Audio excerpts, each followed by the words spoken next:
welcome back to my film and TV channel. Hope you're all staying safe. Well, this is a bit of a blast from the past, guys. Back many moons ago, a few years ago now, when I started doing these vlogs, I used to do little vlogs on games as well, board games.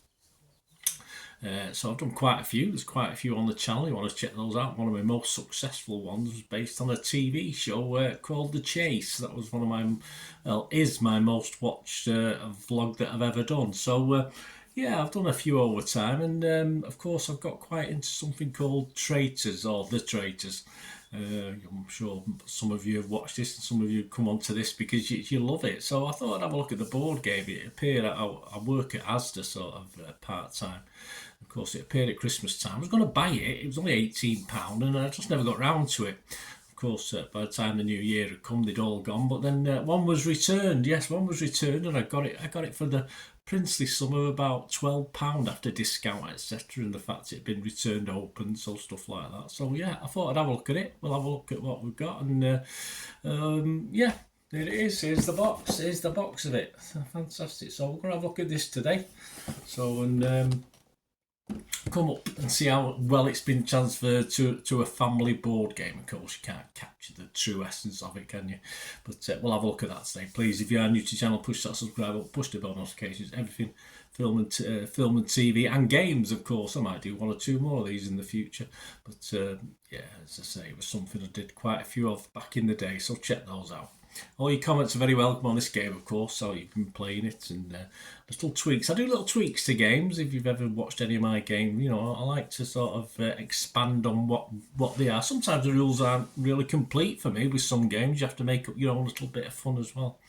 So I'll do that. Let us know your comments, guys. Anyway, it'd be great to hear from you. And give us a like. You can give us a like, guys, and give this game a like, and the TV show a like, which I think is absolutely fantastic. It does cost between £20 and £30 at the moment, so you won't get it as cheap as £12 as I got it, unless you find it. I think they've actually got them in, is it Smith? Not Smith's. Yes, Smith's had it about £22, but you can get it from get it online for about £23, £24. But of course, next Christmas, as I'm recording this in February, I'm sure there'll be plenty knocking around again. It's for ages 12 plus, which is probably reasonable looking at some of the challenges. 60 to 90 minutes, you reckon, per game. And 4 to 6 players, of course, the more the merrier. 6 players is fine, is ideal. More fun, the more of you are. What it says on the box about the game is, you must use your wits, so that's true. Inspired by your favourite elements of the show, one of the players is appointed a traitor, and all faithfuls and traitors alike must go on a mission to earn gold for the prize fund. Yeah, the traitor doesn't have to do anything to jeopardise that. A traitor will play to earn the right to murder at night, and all the faithfuls must try and banish at the round table. The 2 players with the most gold will compete for the prize fund. Will they split the fund or try and take it for themselves? That's probably the best bit of the game at the end, actually, when they're doing that. But yeah, you don't actually get banished. You know, no one loses out on the game. You all play it till the end, and then the end game. So you lose gold rather than lose your life or get banished. Content, you got 32 mission cards, 32 armory cards, 11 roll cards, 12 reward cards, 30 gold pieces, 15 gold bars, 48 voting cards, so you can make those just bits of paper, 6 voting card stands, a bit flimsy but they'll do the job. 6 blindfolds, okay, not the greatest, but again they'll do the job with a little bit of help perhaps. 6 gameplay cards so you can see how to play the game while you're messing around with it. Not included, which you will need, pen and paper and a smartphone or something to access the internet as well, because there's uses of the internet and stuff with some of the challenges. And of course, if you've got a smartphone, you'll have a timer on it as well, and some of the time limits are a little bit restrictive in this, so you can tweak them as well. Preparation, yeah, each player picks a section of the board numbered 1 to 6 and takes a stand and a blank voting card. Each player then receives 3 gold pieces and one gold bar. That's worth 5 pieces altogether. So they start with 8 gold pieces. They place those on your treasure chest in your own little section. Each player, as I said, needs a pen and piece of paper, not included. But what is included, of course, is a blindfold. They are okay. Of course, if you wear glasses, you're probably best take your glasses off anyway. But you can cheat. Now, listen, so you may have to take further precautions, because if you have a player who likes to cheat, Sarah, you know who you are, then yes, so it might be worth taking other sort of things to stop doing that. So we'll talk about that a little bit later. So perhaps not just a blind box fold, but something else as well. To help understand play, of course, each player has this gameplay card. You shuffle the reward cards, place them face down next to the board. The roll cards, yeah, you select a number of faithful roll cards to match how many you're playing. So obviously there's 4 of you playing, you'll have 3 faithfuls and 1 traitor. So you'll pick 3 faithful cards. And of course we need the traitor.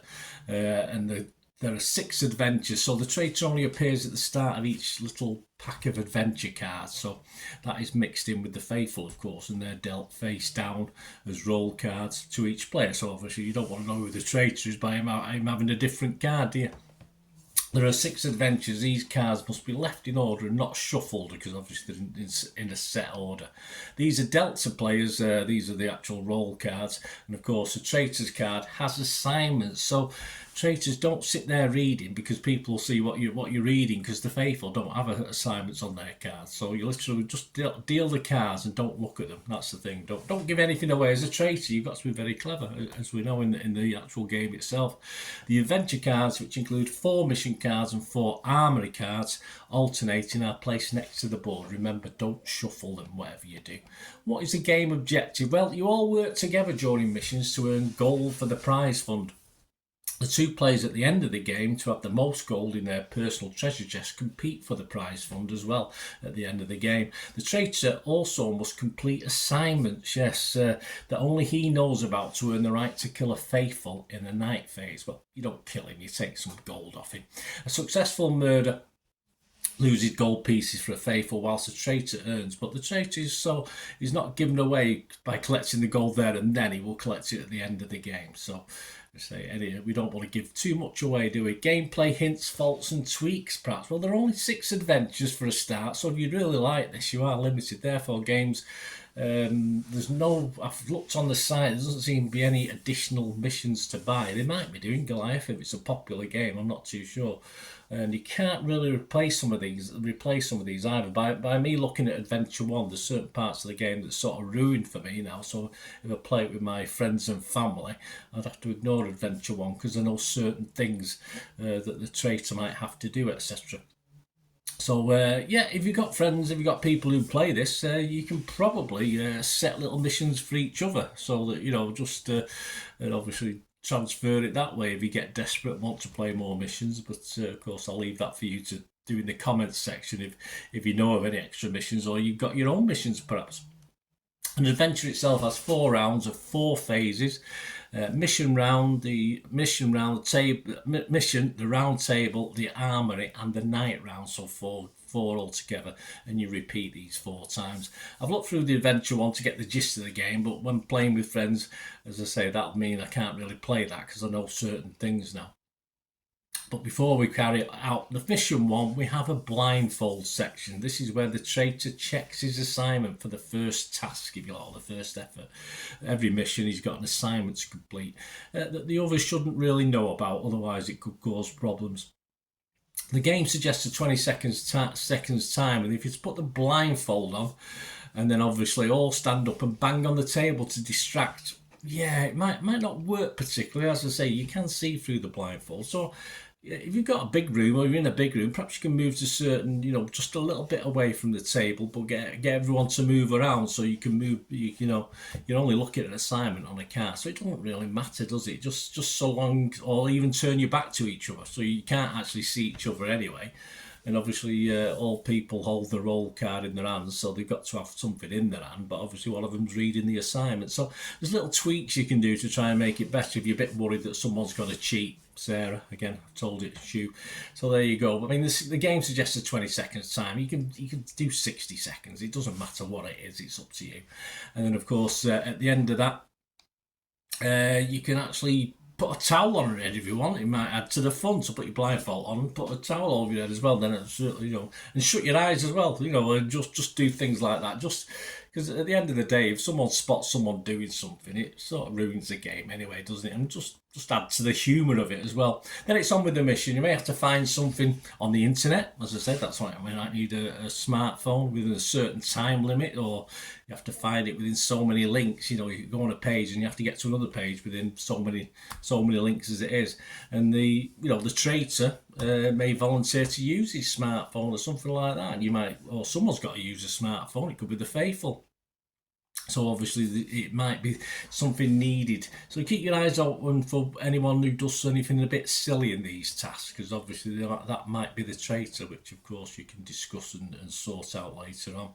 The traitor, of course, needs to be as casual as possible. If they do something odd in a mission, they might alert the faithful, of course. And please note, the traitor, you might want them to think you're the traitor for some reason.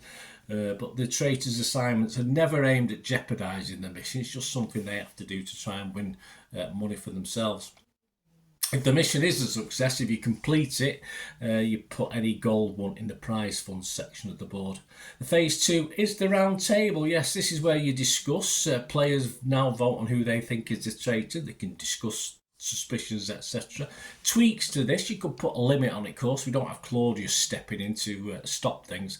And before you discuss, why not make each one in order around the table? Just stand up and say, I'm a faithful, and just have a bit of fun. It doesn't say that in the rules, but just a little bit of fun. Every time you have a round table, you have to stand, I'm a faithful, or I'm a faithful. You know, some clever person will say I'm a traitor when they're not, but would you believe them anyway? Who knows? But it just adds a little bit more to it. Then you get the vote. The players write the name of the suspected traitor on their voting card, and then, of course, one by one, you present it by putting the name on the stand, or your little piece of paper on the stand, naming the traitor. The banish section there. The player with most votes loses 2 gold pieces. Yeah, they're not thrown out of the game. These go back in the general supply, not the prize fund. If a draw, the players involved will all lose one gold piece. So say there's 3 people. Say 3 people everyone gets 1 vote. You all lose 1 gold piece. So there's no point in doing something like that. If there are no gold pieces, though, if you're playing and you've lost them all already, it's round 4 or something, or mission 4, and you haven't got any anymore, you don't lose anything. That's it. But of course, there is another phase to this. We've got phase 3, the armory. Here, players play against each other, and the winner gets a reward card if they draw a reward card with different things on examples. I mean, you might have a time limit to collect as many items beginning with a certain letter from around the room or house. So you have within 2 minutes, you've got to collect everything that begins with the letter T, and bring it back. And the one who obviously gets the most wins the actual phase. And the rewards for winning that include gold pieces, also include a shield. This will protect you from being murdered in the night phase. Of course, the idea is not to show what you've got, but just keep it, because obviously then the traitor won't know if you've got a shield or not. And a dagger. This can be used for the round table when your vote will actually count twice. So if you pick a player as the traitor, put a little tick next to him, because you've got the dagger. You have to put the dagger back after that, of course, and that counts as double if it turns out that they are the traitor at the end of the game. And phase 4, of course, the knights. Here the traitor can murder someone, well, take gold of them anyway, and reduce their gameplay for the next round. So it's blindfolds or towels on, or whatever you want to do, because you have to be near the board to do this one. And if the traitor successfully completed his assignment, he can murder. Only he knows whether he's completed it or not, but this is checked at the end anyway, so there's no point in cheating or lying. Other players will verify that. It's called traitors, not cheat, after all, isn't it? The traitor points the arrow at who he wants to murder. This is while the blindfolds are on, or you towel over your head, or whatever you want to do. He could even put it himself if he doesn't want to murder someone, or put people off the trail that he's a traitor by murdering himself, or he's not completed the assignment and he has to point it to himself as well. So that's how you do it. Then obviously blindfolds off and the players look to see who's been murdered, and then the person murdered will lose 2 gold pieces. Yes, they're not out of the game, but they can lose 2 gold pieces and cannot vote or enter the discussion at the next round table. Yes, so they lose that privilege as well. But if the murdered player has a shield, they show the card and they are no longer murdered. So all good, all well and good. And you do this for 4 missions. After 4 missions and 4 phases, the game will then move on to the what we call the end game. A little tweak to this. Yeah, as I said, during all 4 missions, at some stage, usually the round table stage, do this faithful thing. I am a faithful. Just it could be a little bit of fun. A blindfold round, of course, after this for this end game. Normal rules apply, and the traitor points the dagger at himself. Players look shocked, horror. Didn't expect that. You're a traitor. I thought you were a faithful. Anyway, at that stage at the end game, you know who the traitor was.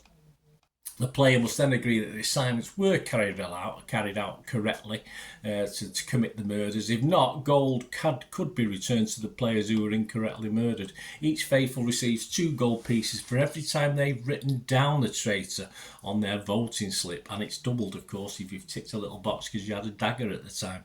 The traitor gets 2 gold pieces for every successful murder is made. Add up your gold at the end, and the 2 players with the most play the end game. Now, if there's a draw, obviously there's someone with 20 gold pieces and 2 with 18 each, then obviously those 2 with 18 just spin the dagger. Whoever gets the highest score goes into the file. It's as simple as that. Now, it's a matter of whether winners split the fund or take it themselves. That's in probably the real game. They can discuss it. They can discuss how they're going to vote before. It doesn't mean that's what they'll do. And you can vote traitor or faithful. It doesn't matter whether you're a traitor or faithful in the game. I mean, you could have both be faithfuls that have won the money. But just write down then on the back of the voting slip either the word faithful or traitor. After the discussion's finished, of course, set a time limit again for it if you want. Then you both make the reveal. There are 3 possible outcomes to this. Both players, if they wrote faithful, just split the prize fund. There's a little tweak. Why not play for a little bit of money? There's 105 gold pieces. Why not just say 5p a piece or something? Put a little kitty in. Have a little bit of fun. So there's a little bit of money up for grabs. I mean, this is an adult version. Kids, you can put money in for the kids. Why not? It's only a bit of fun. You can have 10p a gold piece. I mean, you're not gonna win all the 105. It's not all gonna come into play. So obviously it'll be machinations of that, but hey, depending how rich you are, hey, could be more than 10p, but just adds a little bit more spice to the game, doesn't it? A bit more fun. I mean, the winners are just supposed to write on a table that they've won so much and keep a record and see who wins over time, but I think having a little bit of money interest adds to it, doesn't it? So there you go. There are 3 possible outcomes. Both players wrote right faithful, so they split the money and they're all happy. One player only writes traitor. He just keeps a lot. Simple as that. If the other one writes faithful, tough, you've lost. The traitor wins it all. But if both players write traitor, here's a good one. The player who came third wins. So there you go, obviously. So there's still a chance for you if you've come third. Of course, if both players do the dirt, try and do the dirty on each other. And that's it. There you have it. It doesn't capture, of course, the true essence of the TV version, but I think it's a pretty good effort. I mean, some of the things, challenges and missions you're sent to do, are a bit of fun. You know, looking for things, building things.